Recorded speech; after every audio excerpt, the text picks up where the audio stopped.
那评估完之后，他会回来检视说，那我现在学的专业到底能不能帮上这个吧？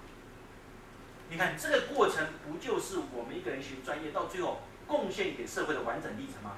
只是现在因为你是学生，所以呢你有一个练习的机会，所以你练习的机会付出的成本代价是比较小的，大家可以体谅。可是如果你现在真正是在产业界里面，真正在企业界里面，你的练习机会可能接近于零了。你第一次上场就是玩真的了。好，老板说，哎，你们这个设计学院对不对？需要提一个 project 去竞标台北市政府跨年晚会的那个 logo 的设计。那你跟市组长给我试试看好不好？没有试试看，那是真正的竞争啊，输了就是输了。这次《海角七号》那个导演不是说吗？李安也不是说吗？输了就输了，这是比赛。虽然卖座第一名，但是就是输了，没什么好讲的，这就是真实。你没办法抱怨。可是，在学校里面，你输了，你有机会检讨，你下次还可以再做一次。你1年级做服务学觉得不够，你2年级再做一次，还是不够；3年级再做一次，还是不够；4年级再做一次。如果还是不够就是你念的学校有点问题。我想你们可以转到福大来念。所以每个学校都可以有这种竞争，一样。福大的学生如果第一次，我们学校也开始考虑要成立设计学院，我们过去是把这个东西放在艺术学院跟各个不同的院里面。他们出来竞争的产品，如果第一次没有成功，第二次没有成功，他真的要考虑这个地方是不是适合发展你。那有些同学就会在这边找到非常好的发挥空间，因为这样的环境；有些同学就会在那种环境找到很好的发挥空间。不是好坏的问题，是每个人都有适性的地方。也就有些人进到讲座里面讲厅里面很容易就进入休眠，不是他不愿意听是他的生理的机制，只要坐下来15分钟就进入休眠。那有些你会发现，他坐下来他非常焦虑不安，会精神亢奋。这是每个人跟对错无关，跟你的环境互动有关。所以如果我们这样讲的话，你大概知道说，看起来服务学习确实在教室外的学习活动里面启动了一个新的机制跟方法，让老师们可以用这个结合在教室里面。所以我在这一段里面就介绍了什么是服务学习其实服务简单的说是你要能够满足别人的需求跟期望，叫做服务。学习什么呢？经过一个历程之后，你已知的水准或已做的水准能够比原来更好，这叫学习。那你怎么样透过满足别人需求的过程，让你已知所学能够一次又一次比较好，那叫做服务学习。所以好，刚才老师们问说，到底怎么样设计进来会有吸引力呢？这就开始有一点点线索。你可以诉求给你的同学听说，我举一个例子给各位听我们在2年前就组了一个，也是有点像到台北那种活动我们组织到哪？我们到加尔各答，就是那个 Mother Teresa 那垂死之家，印度垂死之家非常有名的机构，我们就组了一队大概18个人到20个人的医疗服务队群。那时候医疗服务，我们以为我们帮得上什么，就去那边他们就受到非常大的文化冲击。那次我没去，但是他回来之后，因为那次去的主要的成员是来自民生学院，就织品系的，跟儿家系的，跟医学院的1、2个修女就组了去了。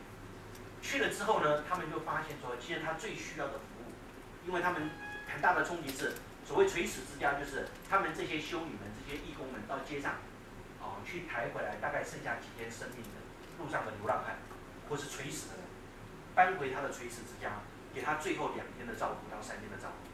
如果很幸运，因为这个照顾他又恢复健康了，就要再移出去，让他重新回到他的生活空间。如果进来之后发现说他大概没有机会回去了，大概2、3天之内他就会升天。所以他们这群人是做这个照顾，最后的照顾。所以你可以想象他搬回来的人身上的整个样子。那这是织品系的老师去看到之后，就发现那边东西有很多的缝纫机，但是没有人会用，所以他们大部分的搬回来都穿着破烂破旧的衣服。可织品系的老师们是追求流行的，追求时尚的。他看了之后，有好几个老师当场泪流满面。就是我们一辈子追求流浪时尚，却没有想到一个人垂死的时候，那一件衣服竟然是这么破烂。所以他们回来就启动一个服务学习的案子，就所有进织品系的1年级学生，他在1年的功课完成，他要完成一件彩衣，他要完成他的设计、色彩的选择，然后装出来。那这个彩衣呢，他们现在1年大概进来160位学生，就会160件完成。那我们就是每一年去的团就把这个衣服带过去，那边大概1年就会有160位在那边过世，他们就会穿着我们这边学生帮他做的衣服。那我记得实践好像也有织品嘛，对不对？好像有织品，像现在就很需要。那我们就可以联合来做。那甚至可以有一点竞争，对不对？谁的产衣比较惨，谁比较适合穿着这一件上西天？他们是印度教是上西天了那我们天主教就是上天堂了那就可以。你看这样就其实是一个很有趣的方案，可它基本上我们当然会为印度整个社会的制度觉得很感慨，可是我们其实帮不上忙。那我们能做的真的非常微薄，就是面对这些垂死的生命，我们还可以贡献什么？让他最后穿上一件。你知道我们织品系的创新那位修女非常有名的一个德国修女，她回来就很感慨跟所有系长说，她说她一辈子当修女追求时尚跟流行，去引导整个，她还会捐款，捐了很多的钱到我们学校盖了很多的大楼。她没有想到说，原来人最需要的就是那么一件那么简单的衣服，走完最后一程。那这句话影响了多少人？大爱电视台也来报道，所有东西来报。那所以第二年去的时候我们光是消息出来就好多人要去了。所以你刚才说这个活动怎么鼓励起大家？你只要触动了人的心，要来的人你收都收不完。所以我的意思是什么呢？其实你看各个角落都有一些机会让各位去实现，或者展现你可能对别人需求的满足的贡献。那这就是要打开你敏锐跟敏感觉察的心。你看到这个社会有多少的需求？他们是政府可能没有看到它，或者没有能力管到它，可能这个社会也忽略了它，可它确实在我们生活周遭形成一个我们关心，也看起来可以使上力气，却没有人使上力气的地方。那我们可以做一些事情。那这些身边的人事物都是我们在学校所学专业可以帮上忙。如果我们现在说社会上这些需求，我们所学的专业都帮不上忙，你可能真的要怀疑说，你这个专业还有存在的价值。所以就有化学系、数学系的老师来挑战说：“老师，你说的很有道理啊。那我数学系怎么设计服务学习方案呢？数学难道我墙上画给人家看吗？”那我们就说，其实你知道吗？在国内的数学教育里面，有多少中辍生是因为数学考不好，一直被当离开校园的？有多少家境艰难的学生没有钱上补习班，最后不得不中辍的？你知道吗？你就来帮忙嘛。那证明你的学生真的学会了，你才能教别人嘛。你不要说我考试考了90分，但说不出来教不会别人，叫怎么学会？所以数学系的同学就可以组去高中、国中去组所谓的安亲班、家教班或者数学强化班，协助比如说新移民，新移民就是我们讲后来就是各种外籍新娘生出来的小孩，或是协助弱势的家庭，他们真的没有钱到外面的补习班去补。那你看，如果这样说的话，你的英文、你的化学、你的物理、你的数学是不是就有服务的对象？那所以这个方案是不难的。那你只要有一个小学，把他学校里面数学进步速度比较慢的、学习能力比较弱的集合在一起，小学嘛，也许你的数学也不好，对不对？小学嘛，1+1=2，你不会嘛，对不对？那乘法99乘法表你不会嘛？简单的加减乘除，一个苹果加一个芭乐变成2个水果，你应该会嘛？他需要有人陪伴，这些小孩回到家是没有人陪伴的，所以你就可以去陪伴他。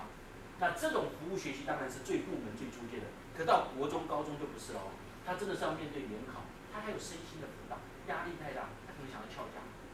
那这时候如果有很好的哥哥姐姐们陪伴，愿意陪他走过比较辛苦，那他就要学一些辅导的技巧，你知道吗？这就有一点专业了。他要教会他学高中的数学，那高中数学很难的，国中数学很难。我家的国3的小朋友问我数学，我现在一律都不会了。国3我就已经不太容易解出他的题目来了。那到高1简直我现在看起来有点像天书了，跟我那时候学可能是忘记了可跟我那时候学好像也不太一样。所以你就知道说他们是需要大量协助。那我们的学生在哪？那当然有很多不同的学系的都会说，那我这个呢，我这个呢，那你不要问我了，我是学管理的。你如果问我管理的课程怎么做设计，我很会，因为我已经搞了10年了，你知道吗？可是如果你学数学、学化学，我相信你们这一群老师聚在一起，一定有点子的。泡杯咖啡嘛，楼下就有Starbucks，这边大坐下来憋个3小时，我不相信没有好点子。如果憋3个小时，我们这些老师还是没有好点子可能要考虑要退休，因为你可能不足以引导下一代的学生创造出他们的竞争力来了，你知道吗？所以真的要反省。那我相信一定有，为什么？因为创造力来源一部分是来自你的genius，你的天分，另外一部分来自你对产业敏锐的观察跟专业知识的累积。那我相信这些老师在教10年、20年之后，他对这个专业知识的敏感度一定能